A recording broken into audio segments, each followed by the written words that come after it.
Saigon changes by the hour.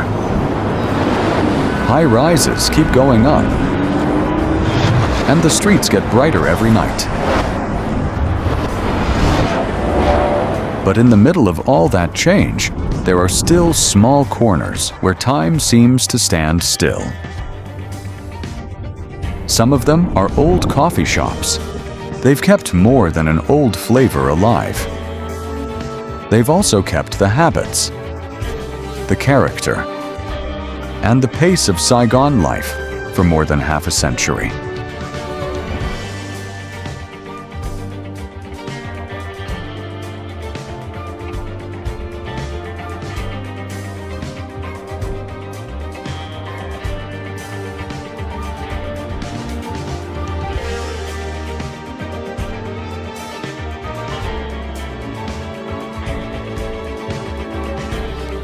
Coffee came to Vietnam in the late 19th century. But here's something interesting. The first coffee plants were grown in northern Vietnam in 1888, while some of the first cups were being served in Saigon. Saigon was a city that easily took in different food influences: French, Chinese, Indian, and the familiar flavors of southern Vietnam.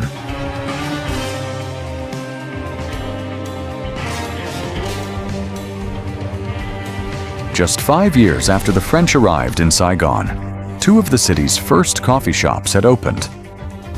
Café de Lyonnais on La Grandière Street, now Li Tu Trong, and Café de Paris on Catinat, now Dong Khoi. At the time, Catinat was known as Saigon's Coffee Boulevard.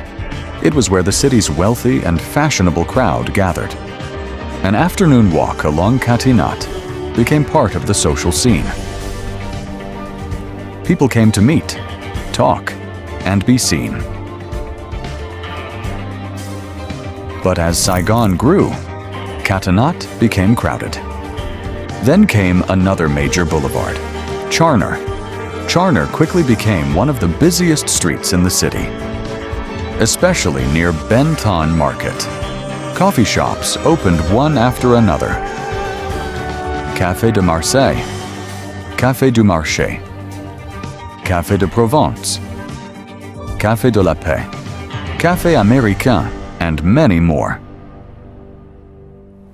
Back then, Saigon had a morning ritual summed up in 4 words: To, Li, Điếu, Tu.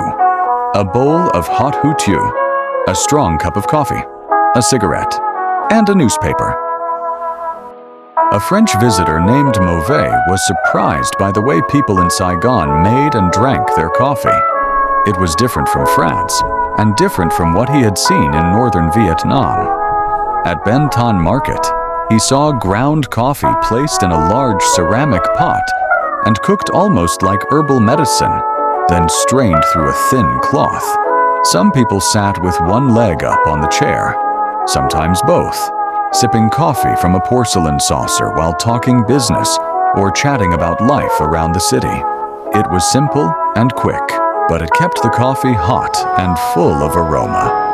That may have been how café vort, or cloth filter coffee, began, a style that can still be found in a few old coffee shops in Cholon today. Ba Lu is one of them. The shop dates back to the 1940s in the heart of Cholon's Chinese neighborhood. Back then, it was simple: old yellow walls, a ceiling fan turning slowly overhead, and the smell of freshly roasted coffee in the air. The beans were roasted over charcoal with no added flavoring, then brewed through a cloth filter, just as many coffee shops did at the time. Some regulars didn't even need to order. The owner already knew who wanted black coffee, who wanted coffee with condensed milk, and who preferred bak sao. Coffee in Old Saigon was more than a drink. People came for a hot cup of coffee, but also to meet, talk business, read the paper, or simply sit and watch the city go by.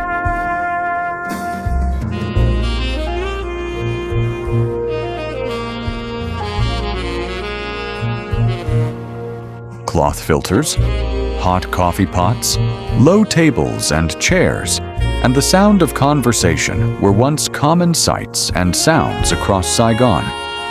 Every shop had its own story. Together, they became part of the city's unique coffee culture. And some of that culture is still here today. A few old coffee shops in Cholon still make coffee this way. Ba Lu is one of them.